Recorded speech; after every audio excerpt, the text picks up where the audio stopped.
Desde chicos, lo primero que nos preguntamos es ¿por qué? Una pregunta que nos acompaña toda la vida. ¿Por qué? En el bar, en la calle, en el trabajo, en el subte, en el taxi. ¿Por qué? La ciudad, el país y el mundo, más allá de la coyuntura. ¿Por qué? La pregunta de siempre con la profundidad que la actualidad a veces nos hace perder de vista. ¿Por qué? Así de simple, así de profundo. Graciela Fernández Mejide se pregunta ¿por qué? En la 1110.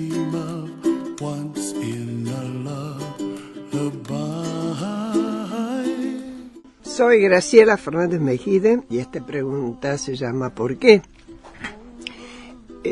Toma la pregunta de la cortina de Más allá del arco iris y es ¿por qué yo no podría llegar con mis sueños allá, más allá del arco iris? Y me parece que son preguntas atinadas, o es una pregunta que trae otras para tener respuestas para la Argentina.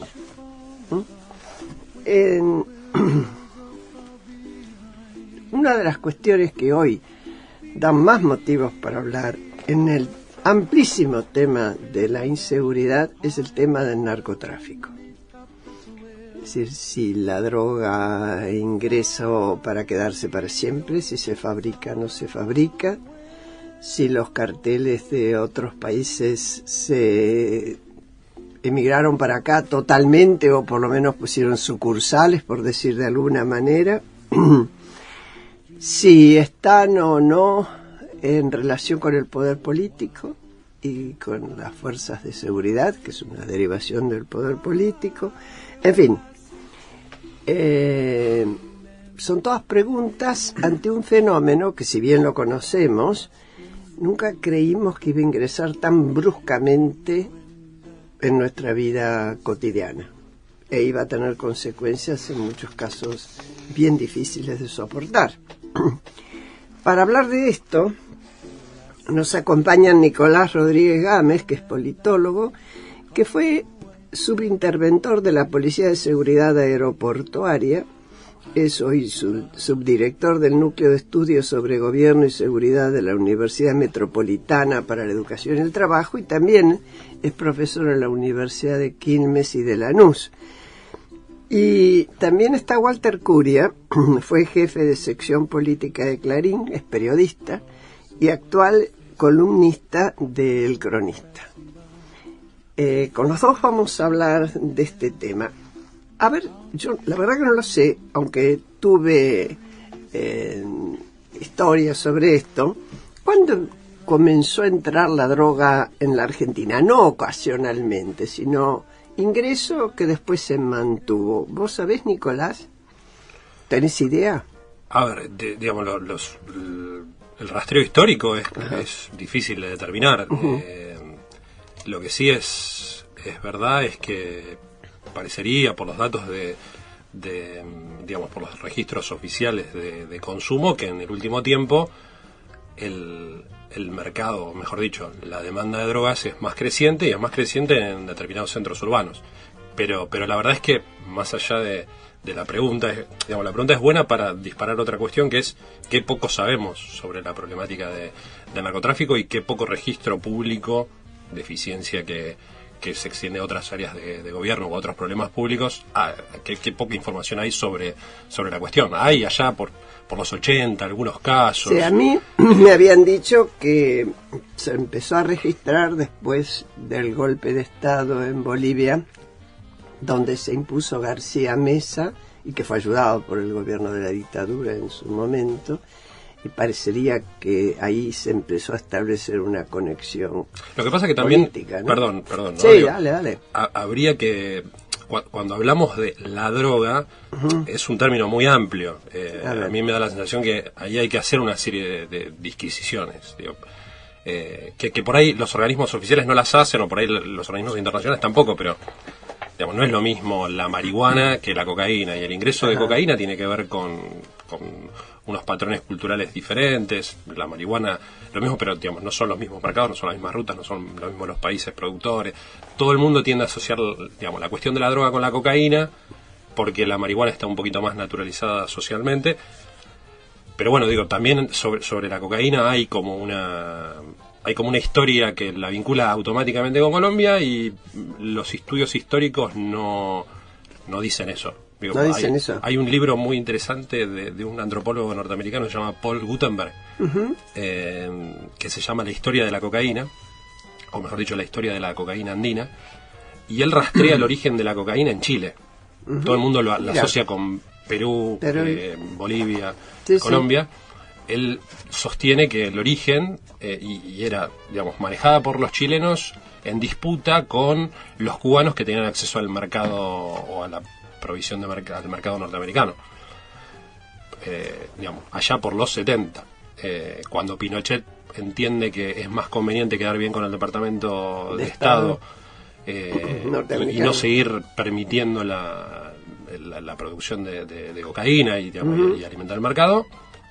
Rápidamente los colombianos y los bolivianos y los peruanos entienden que, digamos, conviene explotar la sustancia, o mejor dicho, conviene la hoja de coca, es un producto rentable. Pero eso es hay una anécdota, no es una creencia, es una leyenda de justamente boliviana en este caso, de que el dios en los que los habitantes de esa época creían, contemplando a su pueblo sufrido, padeciendo siempre mucho trabajo, hambre, decide crear una planta que los va a aliviar. Y les dice, les puedo entregar esta planta. Se van a sentir aliviados en el cansancio, cuando acuse el hambre los va a calmar. Ahora, cuando el blanco la conozca, va a ingresar la locura. Bueno, eso no, obviamente son leyendas que no sabemos cuándo se crearon. ¿Sí, otra maldición, como la maldición de Malinche, ¿no? Claro, parece la maldición de Malinche. No, yo quería retomar lo que decía Nicolás acerca del ingreso. Por empezar, yo quiero aclarar, no soy especialista sobre el tema, soy simplemente un periodista y un observador, ¿no? Pero lo que se está planteando como interesante es la llegada en los 90, a partir de la problemática que tenemos hoy, ¿no? De la droga como una maquinaria ya en la Argentina, ¿no? Por lo menos la sospecha de que en la Argentina se está empezando a producir, es la llegada de los carteles mexicanos en la década del 90 y las operaciones de lavado de dinero de los carteles mexicanos en la década del 90, el cartel de Juárez. Hay un libro muy interesante de una periodista mexicana. Sí, Narcosur, una periodista de la agencia Notimex y también de la Jornada, fue periodista de la Jornada de México, que rastrea un poco sobre la llegada del Señor de los Cielos, de quien era Amado Carrillo Fuentes. Amado Carrillo Fuentes en la década de los 90, y cómo hay una causa abierta que en realidad está acá en la Argentina, sobre el ingreso del cartel de Juárez y las conexiones con la política. Con la política y con Mercado Abierto. Sí. Se hizo una traspolación de, Mercado Abierto, Ducler, Palito Ortega, dual de campaña presidencial. Sí, pero eso es más difícil de probar. Ahí hay como, digamos, académicamente, por ahí se pueden hacer algunas hipótesis, ahora judicialmente no hay nada. Sí, todavía no lo hay, y la causa está acostada de alguna forma. Sí, además intervino, que es otra cuestión, digamos, para tirar arriba de la mesa. Intervinieron agencias norteamericanas, establecieron acuerdos, porque había parte de la plata que se había lavado en Estados Unidos. Entonces las agencias norteamericanas tienen unos sistemas judiciales muy flexibles y les permiten establecer acuerdos con los narcotraficantes, obtienen información. Es curioso porque se está instalando en realidad se está instalando la idea de que la DEA y los norteamericanos actúan, tienen como actuaciones tácticas, ¿no? Respecto de los carteles. Se alían algunos de los carteles en detrimento de otros. No, está probado, en México está largamente probado. El hijo del Chapo Guzmán, preso en Estados Unidos, estableció acuerdos con la DEA, digamos, ahora reconocidos, para a cambio. ¿Acuerdos para aliviar su penalidad o sí, para poder...? Pero eso a cambio de información, y a cambio de asegurarle determinadas rutas. Sí, claro. Ajá. Pero lo curioso es eso, Porque, no solo Espera, una a cuestión... ver, esperen un momentito. De asegurarle determinadas rutas a la droga de parte de la DEA o a la DEA. No, a que, digamos, permitirle a la estructura criminal que está detrás de, digamos, los Guzmán, del cartel de Sinaloa, permitirle al cartel de Sinaloa que continúe explotando determinadas rutas sí, para proveer al mercado norteamericano. Eso es lo curioso, porque va más allá de un sistema de arrepentimientos, ¿no? No, claro. De pentiti, como dirían los italianos, sino que tiene que ver con que se le facilita el negocio a un cartel en detrimento de otro, ¿no? Sí, pero aparte ellos tienen la posibilidad de cometer delitos, que es el problema, digamos, que tienen nuestras figuras legales. El problema, no. El impedimento que tienen nuestras figuras legales es que no se pueden cometer delitos para tomar la figura del agente encubierto, para infiltrar organizaciones. No se puede.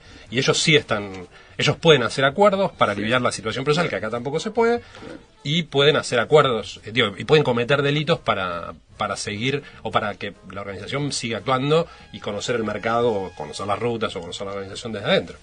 Yo pensaba, en función de lo que preguntabas, Graciela, al comienzo, en otras instancias de la instalación del tema. Vos mencionabas el cuándo ingresa la droga. Después hablábamos de los mecanismos de lavado de dinero a través de las grandes organizaciones criminales. Y la tercera instancia podríamos decir que es la revelación y el estallido del problema, ¿no? A los ojos de todos nuestros, que es relativamente reciente, ¿no? Sí, pero ahí yo no quiero sonar como arrogante, pero creo que estamos dando una discusión como un poco atrasada. Los términos en los que discutimos la cuestión del narcotráfico, ¿no? de la droga, digo, porque suena muy... Para mí suena es demasiado amplio. La cuestión del narcotráfico, está mal construido el problema público. Primero tendemos en los medios, digamos, socialmente se alude a la cuestión, y agradezco, Graciela, que no hayas empezado así, porque en todas las entrevistas todo el mundo dice, bueno, Nicolás, contanos acerca del flagelo de la droga. Digamos, hay como un abordaje de flagelo. ¿Qué es un flagelo? Es un desastre, una calamidad, algo que digamos, es una inundación, un tornado, algo que no tiene solución. Ahí queda la pregunta. ¿Qué es un flagelo y por qué no sería la droga? La técnica del hip hop. Estuvimos escuchando El barrio está peligroso, de la técnica del hip hop. El que cantaba era un chico, Ariel Ávila, que mostraba su preocupación sobre la droga y la violencia en un barrio de las afueras de Rosario. Y fue asesinado a balazos en febrero pasado, tenía solo 21 años. Vos decías, quedamos en el otro bloque en que no se puede decir flagelo, en el sentido de que flagelo es un huracán, por ejemplo, y no se puede parar. ¿Y qué sería? No, a ver, yo no es que digo no se puede decir flagelo, es inconveniente. Uno puede decir lo que quiere. Claro, es inconveniente para pensar propuestas o para pensar políticas públicas, porque las políticas públicas se hacen haciendo un diagnóstico de los problemas públicos. Y el narcotráfico es un problema público que tiene que ser sujeto de políticas públicas, o tiene que ser objeto de un abordaje desde el Estado o desde los gobiernos para tratar de mitigarlo. Después después discutamos si tiene solución definitiva o no, si se pueden hacer muchas o pocas cosas, pero digamos, visualizarlo como un flagelo forma parte de lo que digamos, yo denominaría como el paradigma tradicional del enfoque prohibicionista de las drogas, que en nuestro país, por eso decía que tenemos una visión un poquito atrasada. Nosotros históricamente en Argentina tendemos a quedarnos tranquilos porque Argentina es un país de tránsito. Esa es la frase que fue discutida ahora en este último tiempo, pero la mayoría de los gobernantes dicen, bueno, Argentina es un país de tránsito. Segunda cuestión del paradigma tradicional es, nos quedamos tranquilos porque el problema del narcotráfico es un problema de los grandes mercados consumidores que no atienden a la cuestión de la oferta y la demanda, y de los países productores. Y nosotros, como no somos un gran país consumidor, que ahora es discutible, y tampoco, digamos, somos un país productor, nos tenemos que quedar tranquilos. Y después, digamos, el cuarto elemento que diría yo forma parte del como el paradigma tradicional de abordaje, tiene que ver con el enfoque prohibicionista de la guerra contra las drogas. Todo esto en el mundo son discusiones, digo, en el mundo, en las discusiones académicas son discusiones relativamente perimidas. Está probado que la guerra contra las drogas es un fracaso, está probado que el narcotráfico no es un flagelo, está probado que los países productores y los grandes mercados consumidores no son solamente eso. Cuando vos decís, Nicolás, la lucha contra la droga es un fracaso. Sí. Estaríamos en la línea de Bernie y de Soros, que también escribía en su momento. Sí, pero digo, hay como un acuerdo académico y político mucho más amplio que Bernie y sí, no, Soros. no, pero yo porque la gente que nos está escuchando por ahí la tiene más claro en esos dos personajes, por lo menos en Bernie. Sí, en el caso de Soros acaba de financiar un estudio que, por lo que dicen los especialistas, es uno de los más profundos, exhaustivos sobre el tema del narcotráfico. Es un estudio que hizo la London School of Economics. Y que a mí me llamó mucho la atención cuando lo conocí, porque por empezar tiene el respaldo de un cuerpo académico que impresiona. Hay 5 premios Nobel firmando. Sí, operadores que tuvieron injerencia en la cuestión del narcotráfico en otros países. Tipos que conocen del tema. Y además lo que me llamó la atención es que es un tema que está atravesando la cuestión ideológica, el tema del abordaje de la cuestión del narcotráfico. Por ejemplo, entre los firmantes de ese trabajo, que se llama, como decía recién Nicolás, la lucha contra las drogas fracasó, hay que terminar con la idea de la guerra contra las drogas, aparecen, por ejemplo, el viceprimer británico Nick Clegg, que es un demócrata liberal asociado a Cameron, a los conservadores en Gran Bretaña, pero también está un hombre como George Shultz, que fue el secretario de Estado de Reagan. Sí. De modo que es un tema en el que hay coincidencias independientemente de las ideologías. Lo curioso de este material es que propone una mirada un poco en la línea de lo que decía Nicolás, ¿no? Que son las nuevas miradas que hay sobre el narcotráfico. Una mirada que haga que se concentre sobre una visión humanística de la cuestión y no sobre una visión militarista o policial del tema de la droga, ¿no? Otra de las curiosidades es que el mismo día que se conoció ese informe, en la Argentina también un informe de la misma naturaleza. Se encontraron, esto fue hace 2 semanas, se encontraron en la librería Hernández una serie de académicos argentinos. Son unos 15, están liderados por una cuestión de chapa, diría, por Juan Gabriel Tocatlián, un hombre que ha escrito mucho y que conoce muy bien la problemática de la droga, y se pronunciaron en la misma dirección. Dicen que hay que repensar esta problemática y hay que olvidarse de las soluciones militaristas para empezar a profundizar sobre la cuestión de la demanda y no tanto la represión de la oferta. A ver, ¿cómo es eso? Esto tiene que ver, y Nicolás seguramente lo conoce mejor que yo, con que para estas miradas, según estas miradas, hay que cambiar el paradigma y hay que pensar que la guerra contra las drogas ha fracasado y que no solamente el consumo de drogas no se redujo, sino que se aumentó la oferta y la droga cada vez es más barata y cada vez es más pura. Es decir, se consigue los objetivos que se planteaba este tipo de abordaje, que ya tiene como 50 años. No, más. El enfoque prohibicionista tiene su génesis en 1960. A ver, su génesis histórica es en 1909, 1902, los primeros tratados de la Asamblea de Países que no eran Naciones Unidas todavía. Pero, digamos, el punto de inicio del paradigma prohibicionista conservador es la Convención contra los Estupefacientes de 1961. De 1961 de las Naciones Unidas. Yo recomiendo la lectura para el oyente interesado. Hay un excelente trabajo de Francisco Tumí, que es un economista colombiano, que habla de la camisa de fuerzas que representan los tratados internacionales para los países por su enfoque conservador prohibicionista que fomenta la guerra contra las drogas. Bueno, claro, que aumenta parecería que no se aprendió nada de la ley seca. Exactamente. Sí, y no se entiende la lógica de mercado que tiene el narcotráfico. Claro. Porque no es una cuestión normativa solamente. Digo, es importante que el Estado diga esto es legal y esto no es legal. Fíjense, el alcohol, el tabaco, las 2 drogas más letales que hay, que no están prohibidas.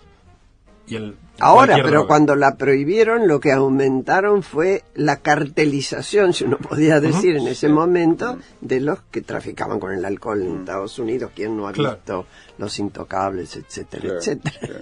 Pero digo, datos nada más para que sirvan de color para ver el fracaso de la guerra contra las drogas. 8.000 millones de dólares gastados por Estados Unidos en el Plan Colombia. Resultado, que las plantaciones se desplazaron rápidamente hacia Perú y Bolivia. Claro. Política de encarcelación masiva, guerra al narco, Plan Mérida del gobierno de Calderón en México. 120.000 detenidos por cuestiones de narcotráfico, pero 50.000 víctimas. El embajador peruano al comienzo de la democracia acá, después del 83 yo estaba con él, me comentaba que había zonas en Bolivia donde todo se compraba con dólar porque eran zonas donde se plantaba, donde había plantaciones. Y me decía, ¿y sabes qué pasa además? ¿Qué le vas a decir a estos señores? ¿Que no planten y planten zapallitos? Claro. Con los zapallitos... 3 o 4 cosechas al año te da la hoja de coca. ¿Y ¿Qué otra sustancia? Los zapallitos no se venden al precio de la coca. Dice, hay que inventar otra cosa para convencerlos de que no planten coca. Y realmente esto tiene que ver fuertemente, incide fuertemente en las economías, ¿no? Sí, al mismo tiempo, una de las cosas que se cuestiona de la política que impulsa de alguna forma el Departamento de Estado es lo que llaman el efecto globo. ¿Conoces? Sí. Que es lo que mencionaba recién Nicolás. Cuando se reprime, por ejemplo, la producción en determinado país, se aplasta en ese lugar, pero se ensancha en otro país. Se traslada la producción. Pero el globo no se pincha, digo. Claro. Se cambia de forma, pero sigue inflado. Esto es un poco lo que habla de la transnacionalidad, ¿no? Del fenómeno. Sí, el estudio que vos mencionás, hay un paper que está muy interesante sobre pone en discusión en algunos conceptos la cuestión del efecto globo.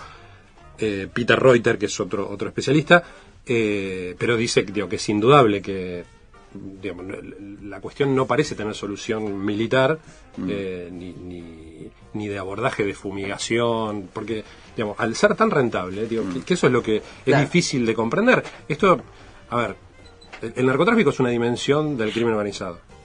El crimen organizado, su objeto es su definición más básica es la continuación de los negocios por medios ilegales. Entonces, si no entendemos eso, es complicado tener un abordaje inteligente.